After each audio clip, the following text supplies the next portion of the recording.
This Mobile Geeks video is powered by ASUS. Hey, I'm Roland here at Computex 2015, and what we have right here is the so-called ECS EF20RA.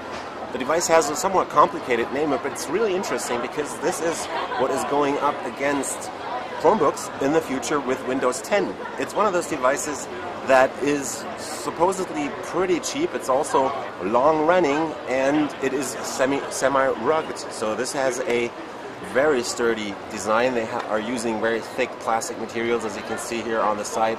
That border there, that bezel is around, yeah, it's even more than 1 millimeter thick, I guess.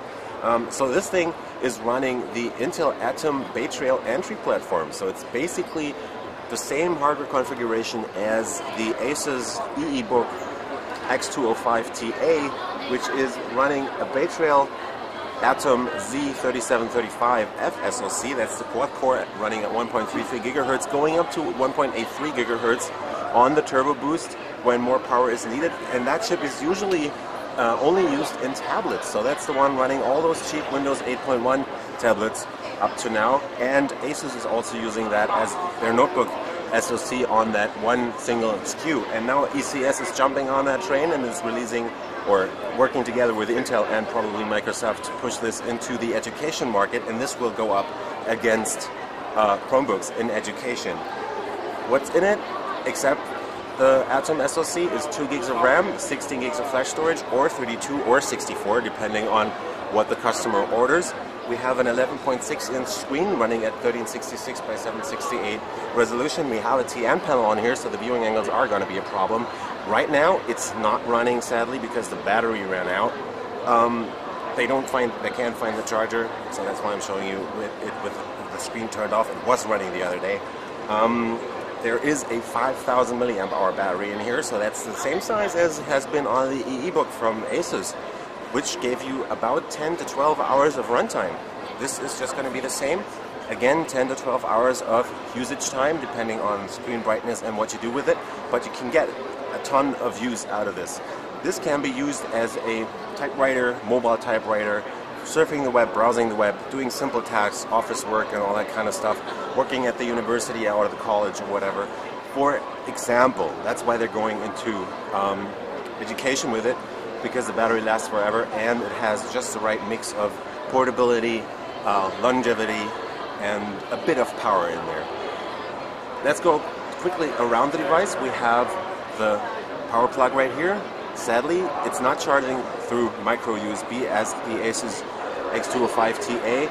On the one hand, it's a good thing because it takes not as long to charge the device as on that EEBook from Asus.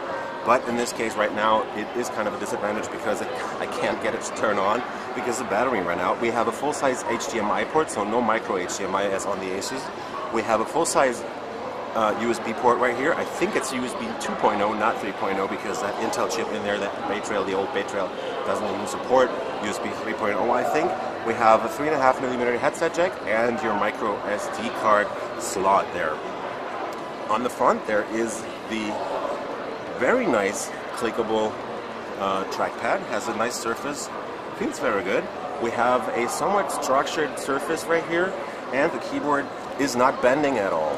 So there's no flex at all. If you put it down, the keys are decently sized, except for that one up here. That's kind of crammed. That's the power button right there. We have a VGA front-facing camera somewhere up here. There you are. And that is that ominous 11.6-inch TN panel I was talking about. On the right, you get another USB port, and that is pretty much it. If you fold it down, you'll see that it's nice and thin, actually, although it's a semi-rugged design. And it feels very sturdy. Again, the cover is also covered in that, the top is also covered in that slightly structured plastic right here. And you can't exchange anything on it, or probably, maybe you can. But there's no access panels down here. We have 2 stereo speakers, though those are downward facing.